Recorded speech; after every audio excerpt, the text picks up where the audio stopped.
Tu es content maintenant? Va. Cette femme qui t'intéresse, non? Va. Tu as fini de jouer ballon. Voilà. Faut envoyer quelques matelatons. On va te masser. Voilà. Cette femme qui t'intéresse. Va. Voilà. Football, c'est pas ton domaine. Voilà. Frapper debout Kei. Voilà. C'est ça qui met crachat. C'est ça qui t'intéresse. Voilà. Debout Kei, tu mois. Tout ce qui est dans ta tête, c'est ça. Mais ballon, c'est pas ton problème. À 18 ans, tu as oublié football. À 18 ans, c'est comment frapper debout Kei. Comment faire 5 coups pour ne pas qu'elle trouve que tu es nul. C'est ça qui t'intéresse. Voilà, à 18 ans, tu es devant Poporo en train de prendre les coups de Poporo. Comment chucoter en débouquer en tumois. Tout ce qui est position, il connaît. Mais football, c'est pas son problème. À 18 ans, tu as oublié football. Tu es content, non? Va. Voilà, va, Mougou. Voilà, va, Mougou. Takbashi, il n'y a pas quelqu'un qui a Takbashi, que ce petit tapette de débouquer.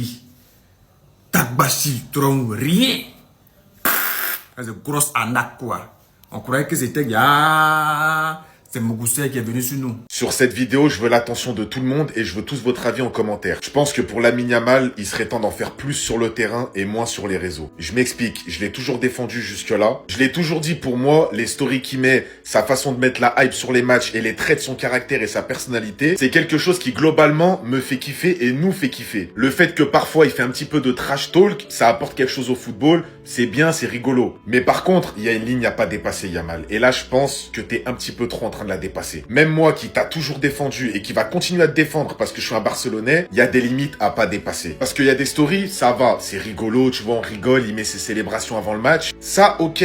Mais faut pas oublier que t'as 18 ans, tu viens seulement d'arriver. Il y a des joueurs comme Ronaldinho, comme Messi, comme Ronaldo, comme Benzema, comme Suarez, comme Iniesta. Ils ont prouvé et ils ont jamais fait ça. Alors sur les stories, la plupart du temps, ça tu peux le faire. Si c'est marrant et c'est juste pour mettre de la hype, y a pas de souci. Mais quand tu vas parler du Real Madrid dans les médias, quand tu commences vraiment à parler dans les médias, tu sais que ça va faire du bruit? Non. Fais pas ça, Yamal. Parce que regarde ce qui t'attend derrière. Aujourd'hui, ça a failli partir loin, et même avec des coéquipiers à lui en sélection. Carvajal qui est venu le remettre en place. Bellingham qui tweet « Parler, c'est petit » à la Madrid. L'embrouille avec Courtois, l'embrouille avec Vinicius, ça va un peu trop loin. La vérité, ça va un peu trop loin. Et nous, on n'est pas fan de ça. La photo de Militao avec juste derrière lui Yamal. Est-ce que vraiment tu vas pas un peu trop loin? Tu vas pas un peu trop vite? Je pense, les gars, faut qu'ils se calment un peu. Parce que parler, c'est bien. Hein. Parler, c'est bien, les gars. Mais il s'est fait quand même éteindre 3 fois. Lamine Yamal a posté ses 3 stories avant le match Portugal, PSG, Real. Il a perdu 3 fois. T'es pas tout seul en plus de ça. T'es pas tout seul. Alors les stories pour rigoler, les trucs de avant-match pour mettre de la hype, ça je suis complètement d'accord. Faut pas que tu perdes ta personnalité. Mais quand ça frôle le manque de respect et la ligne rouge, non. Yamal, reconcentre-toi s'il te plaît. On a gagné le Classico, mais j'accepte pas ça. Ce qui s'est passé à la fin entre Vinicius et Xabi Alonso, jusqu'à provoquer l'entrée au vestiaire de Vinicius, en plein match, en plein Classico contre l'ennemi déclaré, laissant tous ses coéquipiers. Quel est le message que t'envoie Xabi Alonso? Pour aller jusqu'à provoquer cette colère chez Vinicius. Parce qu'on t'a demandé de te faire respecter, de faire marcher la méritocratie. Mais de sortir Vinicius dans son match contre le Barça, là où il est en train le plus de cook le Barça depuis un moment. Lui qui est censé être un minimum un joueur phare de cette équipe. Dans aucun moment, bien évidemment, je cautionne le fait que Vinicius entre ainsi dans le vestiaire et abandonne tous ses coéquipiers. Sachant que lui-même a compris son erreur et est directement revenu après s'asseoir avec ses coéquipiers. Mais une saison est longue et très longue. Ok, il faut que l'équipe tourne, mais l'équipe doit avoir aussi des piliers sur lesquels il peut s'appuyer durant toute la saison. Et aujourd'hui, là, t'as juste baissé de la confiance en lui, Xabi.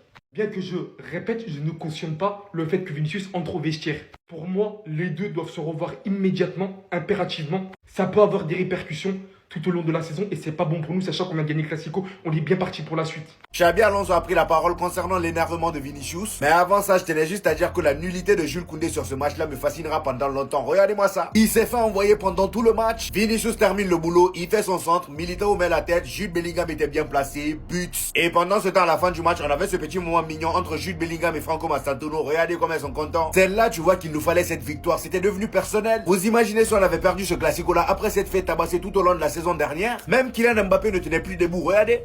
Regardez. Et d'ailleurs, à la fin du match, il y a Aurélien Tchouameni qui a parlé de la déclaration de Lamine Yamal. Et voici ce qu'il dit. Lui, il dit qu'il aime quand Lamine Yamal dit ce genre de mots. Parce que ça le motive et ce ne sont que des mots pour lui. Il dit, je sais qu'il n'y a pas de mauvaises intentions. Il n'y a pas de problème. Des matchs se jouent sur le terrain. On est serein aujourd'hui. Ça, c'était avant le match. Vous voyez pourquoi je dis que c'est une guerre d'ego? C'est parce que Lamine Yamal nous a piqué là où il fallait pour que tout le monde se réveille. Tout le monde était au rendez-vous aujourd'hui. C'est incroyable. À part Arda Güler, bien évidemment. Mais lui, c'est pas grave. Et à la fin du match, les amis, en conférence de presse, sans surprise, les journalistes ont posé la question à Xabi Alonso. pourquoi t'as sorti Vinicius et qu'est-ce que tu penses de sa réaction? Et encore une fois, comme à ses habitudes, Xabi Alonso n'a pas voulu répondre. Il a balancé la question à côté. Regardez ce qu'il dit. Il dit la réaction de Vinicius après sa sortie.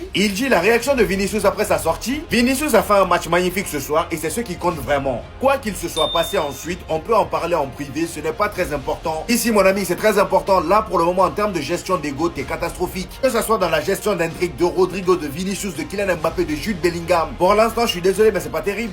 Ferme ta bouche et encaisse. Ouais, c'est comme ça la vie. T'as parlé en story, personne n'a rien dit. J'ai apprécié la DA. Mais monsieur, t'as pas assumé sur le terrain. T'étais pitoyable, t'étais misérable. Carrera, c'est ta tenue en laisse, frérot. Donc la prochaine fois, avant de jouer contre le Real Madrid, tu vas la fermer. Comme j'ai dit, hein, les mineurs, les enfants, il faut les éduquer. Et Carreras, il a fait de la plus belle des manières. On m'avait dit que Carreras, c'était la kryptonite de Lamine Yamal. Je l'ai vu de mes propres yeux. Et merci beaucoup. J'avais des doutes, mais il a fait le nécessaire. Sache un truc, Lamine Yamal, t'es le fils à Kylian Mbappé. Un point, c'est tout. Il t'a pulvérisé aujourd'hui. Regardez-moi les stats pitoyables. 26 ballons touchés, 0 dribble. Imaginez-vous pour un Lamine Yamal. Imaginez-vous, c'est que la première mi-temps. En deuxième période, il a perdu encore beaucoup plus de ballons. Donc Lamine Yamal, ça sert à rien d'aller supprimer ta story. Assume jusqu'au bout. Le pressing jusqu'au bout. Dans tous les cas, ça va t'identifier. T'as voulu parler, t'as voulu faire le mec, il faut maintenant assumer. C'est les règles du jeu, c'est comme ça le football. Si on avait perdu, on aurait pris un pressing, il n'y a pas de souci. Mais toi, tu vas assumer, tu vas sentir le vent.